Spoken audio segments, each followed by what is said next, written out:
Assalamualaikum warahmatullahi wabarakatuh. Jamaah sekalian yang berbahagia, Allah Tabaraka wa Ta'ala berfirman di surah Al-Mu'minun ayat ke-60 dan 61.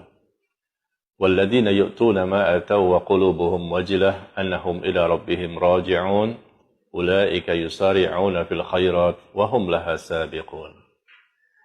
Ayat ini turun berkaitan dengan seseorang yang memberikan apa yang mereka berikan dengan hati yang penuh dengan rasa takut kepada Allah.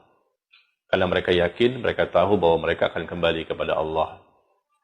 Ketika ayat ini turun, maka Aisyah radhiyallahu anha bertanya kepada Nabi SAW, apakah maksudnya orang yang habis melakukan perbuatan mencuri, berzina, atau minum minuman keras?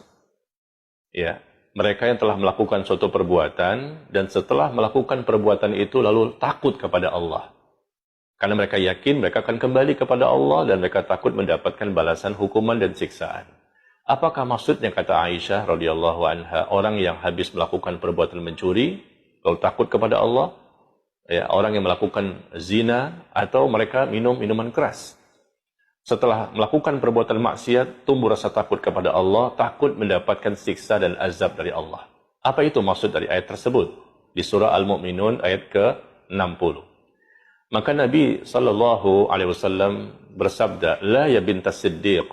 Bukan itu maksudnya, wahai putri Abu Bakar As-Siddiq. Walakinnahum, tetapi mereka adalah orang-orang alladzina yusallun, wa yasumun, wa tasaddaqun, wa hum yakhafun an la yaqbala minhum. Tapi mereka itu adalah orang-orang yang mereka salat, dan mereka juga berpuasa, dan mereka juga orang-orang yang senantiasa bersedekah. Bayangkan jemaah sekalian, mereka salat, mereka berpuasa, dan mereka juga bersedekah, tapi mereka takut dan khawatir amal mereka tidak diterima. Setelah beramal, setelah beribadah, kemudian takut kalau amal tidak diterima. Ini maksud dari surah Al-Mu'minun ayat ke-60.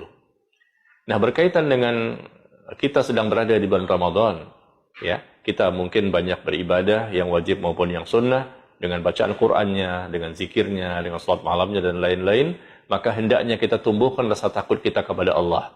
Rasa takut kalau amal itu tidak diterima. Ya, ini orang-orang yang Allah puji. Makanya Allah sebutkan di ayat ke-61-nya bahwa ulaika yusari'una fil khairat wa hum laha sabiqun. Maka mereka itulah orang-orang yang bersegera untuk melakukan berbagai macam kebaikan dan ketaatan. Dan mereka terlebih dahulu yang akan mendapatkan pahala dari Allah Tabaraka wa Ta'ala. Nah, jadi jamaah sekalian, Allah akan berikan pahala kepada mereka, dan mereka akan termotivasi semangat untuk ibadah. Dengan salah satu sebabnya, karena mereka takut setelah beribadah, takut tidak diterima. Memang Allah akan menerima amal ibadah seseorang hamba, ya. Kalau dosa pasti tercatat, tapi ibadah kita tidak tahu diterima atau tidak. Allah menerima amal ibadah, tapi apakah kita yang terpilih untuk mendapatkan itu?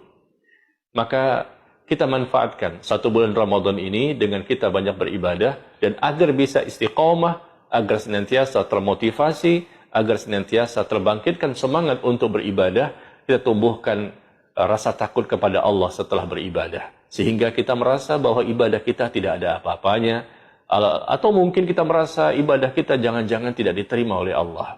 Sehingga melahirkan ibadah berikutnya. Kita pun semakin semangat untuk melakukan ketaatan berikutnya. Tetapi andai kata seseorang itu beribadah kemudian tidak ada rasa takut kepada Allah, akibatnya dia ujub, dia sombong, dia riya, dia sum'ah dan lain-lain, mengakibatkan pahala pun tidak ada dan dosa sudah menanti orang tersebut.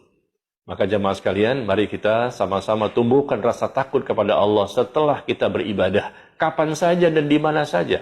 Khususnya karena kita sedang berada di bulan Ramadan, ya, kita tumbuhkan rasa ini karena kita biasanya lebih banyak beribadah di bulan Ramadan dibandingkan bulan-bulan yang lain. Ya, demikian, semoga Allah menerima amal ibadah kita dan kita mampu menjadi orang yang bertakwa. Wallahu ta'ala a'lam bis-shawab. Wa sallallahu ala nabiyyina Muhammad walhamdulillahi rabbil alamin. Wassalamualaikum warahmatullahi wabarakatuh.